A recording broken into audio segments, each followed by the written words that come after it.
that I've seen that people that come out from nowhere without necessarily having that trajectory of service, they are always at the end of their lives, their ministry having problems. God didn't design the church that inanimate things will be the reason for all our problems. There is a general call, there is a specific call. All Christians have a general call of evangelism, but not every Christian is specifically called into the ministry of an evangelist. I said, that is true. I said, I agree with you people.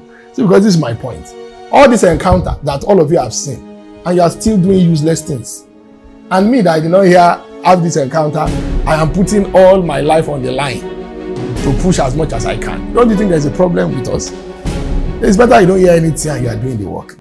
Every special edition of the SOS always comes with something new, something fresh, something remarkable, something sublime. And this is not any different. And we believe strongly that as you join this broadcast, you will be able to participate even though you were not part of the people in the studio, because it's very interactive. It's going to bring you answers to questions you don't even have an idea is bothering your heart. So I want to take you to the studio where you'll join the people that joined us at the studio to present this edition of SOS Special to you. Thank you.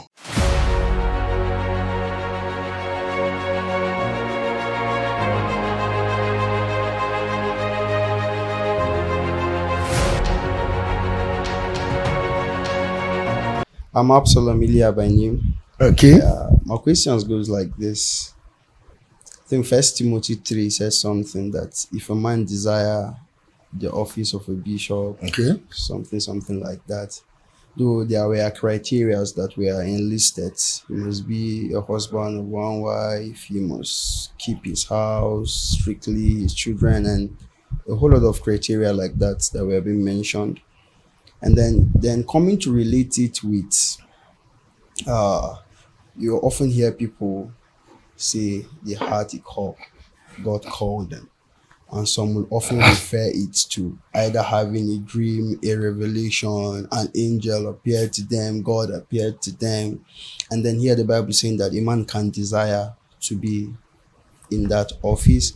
So the thin line what I want to ask is, must somebody, or what does it mean to really be called in the light of what these people are saying? Okay, some said they have a call, they see this, they see that. Or is it that over time, by the discipline and the things they've gone through, mentorship, and that someone can be fit To do the work.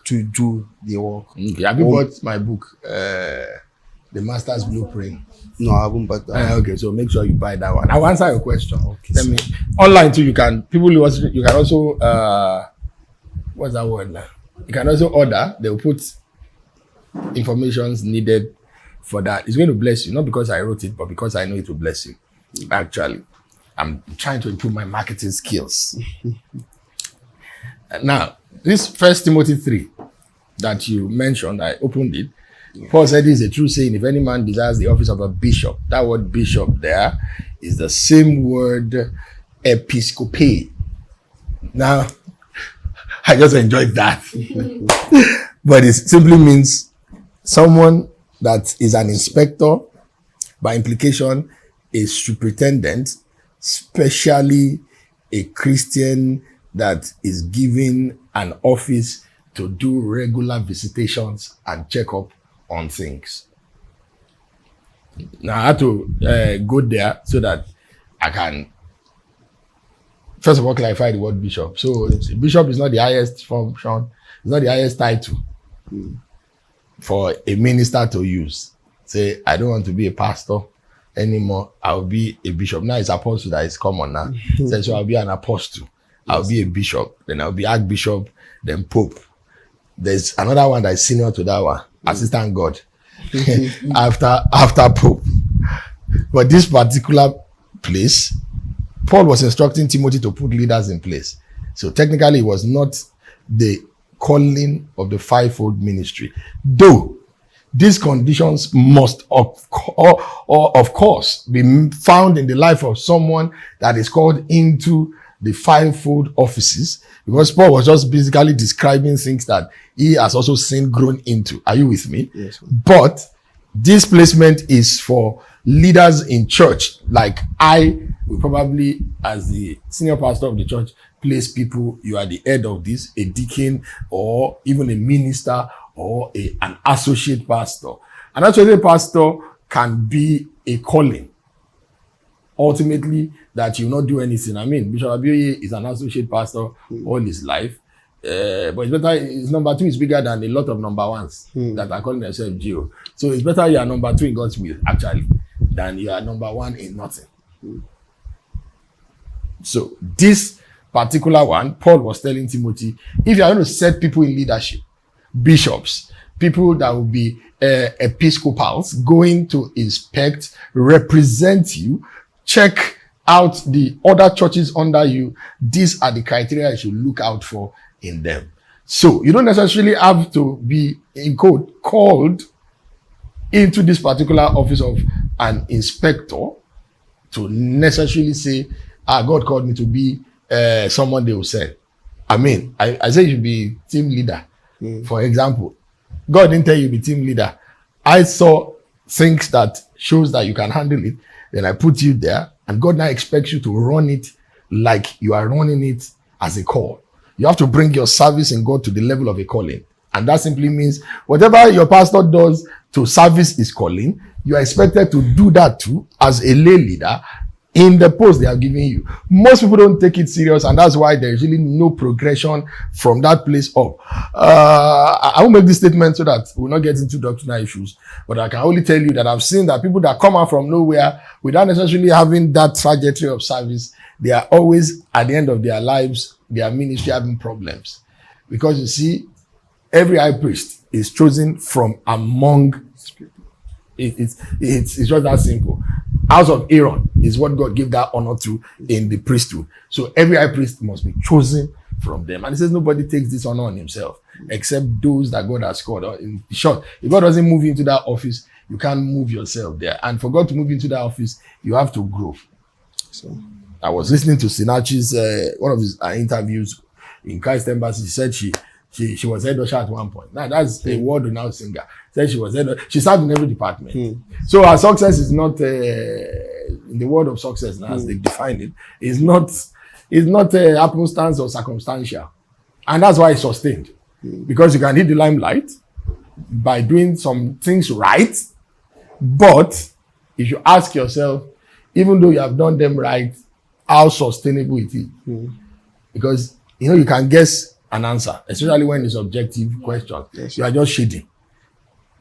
If you know that at this time I don't know anything, say, but I will not submit this thing wrong. So just say B A B C D E B C B C B C B C, and you go like that, and you shade 1 to 60, and they mark it. You get 60. You get over 50. You get 42. We say you are a guru, but you yourself say when push comes to shove, say hey, wahala go dey in this matter. So that is another issue you should consider. So it's not saying that you can desire to be called, but you can desire that you want to be leaders. And there are people been in the church before where one of the choir people went to the pastor that our choir leader is not doing it well, I can do it better. And they gave it to him. So he desired it, even though he destroyed virtually everything and all that. But I'm not looking at that. I'm looking at the fact that he desired it and he got it. You can desire it.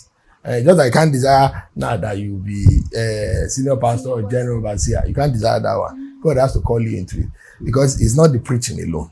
So it's the life, the stretching, the you that you are not forgiving somebody that took your meat when you were in GS2. So when somebody that you sent to school as a pastor now insults you, what will you do? You will say God should come down and kill everybody. So those things come with the call. And when God calls you, he gives grace. If you notice here, Paul didn't say anything about grace given. He spoke about conditions to be met. So that when these people appear before others, they will have nothing negative to say. I mean, they just saw you beat your wife blue black. Then you now wear cassock and you wear collar, then you go. Say, I've come to inspect this church record. Apostle Timothy said I should come. First of all, the married people, what are the married doing? I say, sir, we will show you the money. But I can't show you marriage. Say, why Peter? Cannot be asking us how we are faring. I mean, somebody says, I will teach you to pass JAMB. Then you say, so what did you score in JAMB? He said, I've never written JAMB before. He said, are you a teacher? He said, no, I'm not a teacher. He said, so how do you know? He said, I just have grace. Anybody I teach, they pass. It's possible. They can pass out because that's also passing. You know, when you see your result, you just pass out. That, as in JAMB puts your name, that you not write JAMB again. That if they see you, they will deal with you. So it's that one. But for the calling, also calling, even though it's in our destinies, all of us are called. Every Christian has a calling. It's just the office they are called to that is different. There are some calling to the office. You see, the office is described in Ephesians 4, the God's government. That's what my father-in-law likes to call it, the fivefold ministry. That's God's government, is government on the face of the earth. Then you see them that will now add maybe like House of Reps, Senate, and all that. You see around in 1 Corinthians, I think 12, is it 11 or 12, where it says that talks about people that have the gift of administration and all that. You see another one in Romans. It was in Romans that they listed the gift of giving as something. You can actually be called to giving. The kind of giving some of us do is not natural. Because so that's why also you can't use what you do to judge people. Every Christian is expected to be a giver, but not everybody is called and given that gift of giving.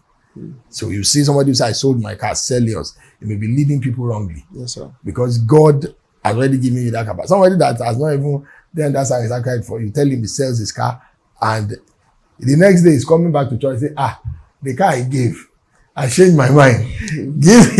give me another. There are many stories like that. Man. People have gone back to collect their land that they've given church before and all that. And of course, any pastor should give you. I will release your land for you.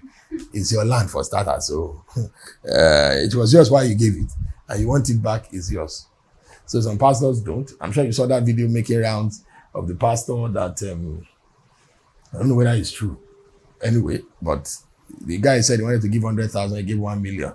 Then the pastor refused to refund 900,000. I brought police recording. Those things should not be. The pastor, somebody sent it to me to ask the question. So the pastor should just refund the 900 because God loves a cheerful giver. His willingness. Every man gives as he proposed in his heart. So I can't take your 1 million and say I'm not returning it back. So you say, do we return money? I say regularly. If you mistakenly transfer money, you will return. I tell them to return back. It has happened once or twice. They will return. Because if we spend it, your worship self will be tainted. Every time we are worshiping, you're just using bad idol. God didn't design the church that inanimate things will be the reason for all our problems. Things such as money, cars, I wanted to sit there, he didn't allow me to sit there, and all that. That's not what God designed. And that's how you know that people are not growing the way they should. So we all have a call. God called you. He has an assignment for you. But you now have to grow into that call. There is the general call. There is the specific call. All Christians have a general call of evangelism. But not every Christian is specifically called into the ministry of an evangelist. All Christians are called to be prophetic and have access to the gift of prophecy. But it's not every Christian that is called into the office of a prophet. So people confuse it. You can be prophetic without being a prophet. You can prophesy by the gift of the Holy Spirit in you, but that doesn't make you a prophet, as it were. So that's the general difference between general and the specific. But as you do well in the general, then just like our school system, you start specializing. God now moves you. Paul, we didn't know what, after his eyes was open, he just went on. But we didn't hear much about him again until we got to Acts of the Apostles chapter 13, when he said there were some certain teachers and prophets in Antioch. So that means from the day he was converted till that period, he was working in the prophetic and probably the teaching ministry, more of the teaching ministry, because there were certain prophets and teachers. It wasn't talking about Paul alone, but Paul was among them. So we don't know which one specifically Paul was. But he said, as they ministered and fasted, the Lord said, separate now to me Paul and Barnabas for the ministry, the apostolic ministry. The apostolic ministry is actually missionary. All missionaries are apostles. But that is another thing. Because apostle means you are sent. Yes, it's not a title to make you feel like you are better than what you are. It's not heaven's accreditation for your hyper spirituality. It's actually a responsibility. There are apostles that use pastor, because pastor is the most generally accepted reference that people use. But when you see them, there's nothing pastoral about them. No shepherd's heart. They don't have patience for people vomiting on them, people bleeding on them, people making mistakes. And it doesn't make them bad. So when you look at that, you say, Pastor Jackson is more loving than this person. If he says he's calling to a pastoral office, then you can judge him that way. Because if you say you're calling a pastoral office, it's the heart we see first. Not necessarily that you can even do anything. But apostles, they don't have patience for all those things.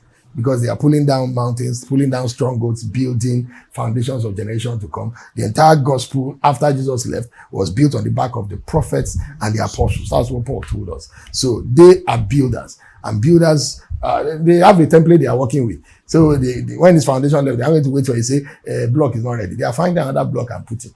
And they are going on because they are working with time. So I could go on and on about that. So if you have a call, I always tell people, don't obsess about the call. Obsess about pleasing God and serving Him. I never, to answer your question, to get to that part of your question, I've also heard people, I've been in a forum where people were describing how God called them. And by the time they were reaching my turn, I said, I have to pass. That people go to the next person. They say, why? I said, because based on all these criteria, I don't think God called me. So I said, for 6 hours, God was explaining things to me. This I say for 12 hours. I think people copy what they hear. When you hear people like Bishop Boy, people say for 36 hours, God in a vision. Or I think people just copy those things. Those ones may be genuine. Because you see, every dispensation time determines also the resources available. It says, Jesus told them, no, it was God that was speaking to them. It says, who among you do I speak to? Like I speak to Moses. He said, others I speak in visions and dreams once in a while. He said, but when it comes to Moses, is set apart from me. I converse with him face to face, like man talking to man. So that means there are some people, even though they are Moses' level of calling, but what was available was visions and dreams. Now Moses brought that part of direct intimacy and God speaking to you. Now you get to Hebrews. It says, God who in time past and sundry times in diverse manners has spoken to us through our fathers and the prophets, but in these last days, he has spoken to us through his son. So if you want to find any reference point now, it is Jesus that is the reference point, not any man. And Jesus' ministry, what was so dramatic about it? He was born with animals. They carry his baby, run out of, they chase them out. Government, EFCC was looking for his father. He had to run to one side. Came back again. He was the son of a carpenter. They called him carpenter, even when he was teaching and all that. But he still got to the point where greatness, you understand, as God has designed, came to him. So, if you look at all that, you can't let anybody box you into what they think is the way God calls. That forum that I said I was, after they finished, I said there's no description I can give you people. Say I got born again. I had desire to serve God. And I was serving God. After a while, they say I should be interpreting English to Yoruba, Yoruba to English. After a while, they say I should lead this team, I should lead that team, and I'm still interpreting. So I was like, everybody's getting one function. Why am I leading this team and doing that one? The same year, they say, okay, you lead the youths and all that. And they kept adding, and every time I think I will crack under the pressure, I realize something in me rises up to meet the demands. Did I make mistakes? Yes. But not as much as I even expect I will have made. That's grace. So, and I continue that way, following God. Every time he says this, I do, I follow. When he said, radio ministry, for instance, I've been recording on radio in my room for a long time. I still have the tapes, the audio tapes. I still have them in my office there because I didn't throw them away. I'm sure you know all those old cassettes where you press record, red, and play together. And I will record. Welcome you to what I'm saying. I can't even remember what I call the broadcast. I'm not broadcasting it anywhere. And I will record. So now I just laugh when I look back. How was I doing? It was probably we're always listening to on radio. So I just felt, this thing will be nice. I'm jobless. I don't have what to do. Excuse me. And let me just do the same thing. And I played it. And I didn't like the way I sounded.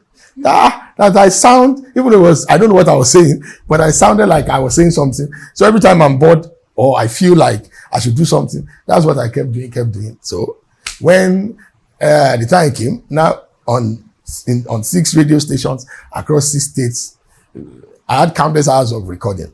There are nights I will record 4 times just to get the flow of what I want. Now I'm in another phase where I've stopped doing physical recording because of my workload. We are trying live messages now, and the response has also been awesome and all that. But I could have started with that, but I didn't feel it at that time because I wanted to. So I told myself, I just kept doing. Every time it says do this, I just do until I started realizing that, okay, it's like God want me to make this thing more serious. He said, as I just realized in my spirit, that's how God speaks to me. So I started taking it serious. And when I started meeting ministers, senior ministers, I perceived the call. I mean, first time I met Pastor Tony Akela, that's the first thing. Meeting us as first timers that year, 2004, couples coming to his church and all that. He spoke to all of us. And he's like, I perceive the call of God upon your life, just as you just started speaking to me. Say, I don't even speak like you're Yoruba. I had somebody come to see me, Reverend, after we have spoken. He said, I didn't know you're a Yoruba person. I said, it depends. If I want you to know, I'll let you know. If I don't want you to know, I won't. I was taught by Ghanaians, so I know how to speak. He said, in fact, that you have a voice that will really be good on radio. Are you on radio? I just started laughing. I said, yes, I'm on radio. I said, it would have been wrong if you are not on radio. Now, I met him for the first time. He booked appointment through my PA, and he wanted to see us for a crusade they are doing and all that. I've not met him before. So when he started saying that, I said, I have an idea too. He said, but for me, I just believe whatever your hand finds to do, do it. So I've been doing that till he told me, now I want you to do this. When he told me in 2013 that you do this for a while again, then by this time, do this for me. And what's my emphasis? He said the same emphasis that's always burning in your heart since 1996. Things must be done according to standard. Go and raise my standard. I said, that's all. I did not see him in a vision. He did not visit me for 6 hours. He refused to talk to me for, I said, if I've seen open vision, I've seen closed vision, I've seen visions on other things. I said, but this calling thing, I've not seen anything. I said, that's strange. I said, that is true. I said, I agree with you people. See, because this is my point. All this encounter that all of you have seen, and you are still doing useless things. And me that I did not have this encounter, I am putting all my life on the line to push as much as I can. Don't you think there's a problem with us? It's better you don't hear anything and you are doing the work. Because it's not the person that hear vision. I think people just go online, copy people's vision, copy people's dream. If this name is trending, copy the name. You shock it to that there's Redeemer Christian Church of God. But let me leave that one for another day on its own. So it's like that. Don't let anybody box you with any voice. One day you just find yourself, and that's how purpose unfolds. You just find yourself. It's like a young woman that is helping the mother. She didn't know she's picking up skills. She gets to school, the skills she picked up, she can cook. You ladies you know people in your school that that even if you mix water together for them to just make tea, they can't make it. Because they never found examples or stayed around the examples. You thought your mother was punishing you, but that skill became useful. Then a few years later, it is what attracted your husband to you. God cemented it. Now you are cooking for people to give to their husbands to eat because they jumped the process. What happened? You just grew into your ultimate purpose as a woman, or part of it now, which is if you have a home, you have to be the best in your home. The purpose of God actually is myriad. Is myriad. You are a student, the purpose of God is that you are the best Christian student. You are a banker. The purpose of God is that you are a best banker. You are, okay, you can't be a thief. I wouldn't say. So, I will go on and on. But buy the book. I will, sir. It's going to help you. Thanks, sir.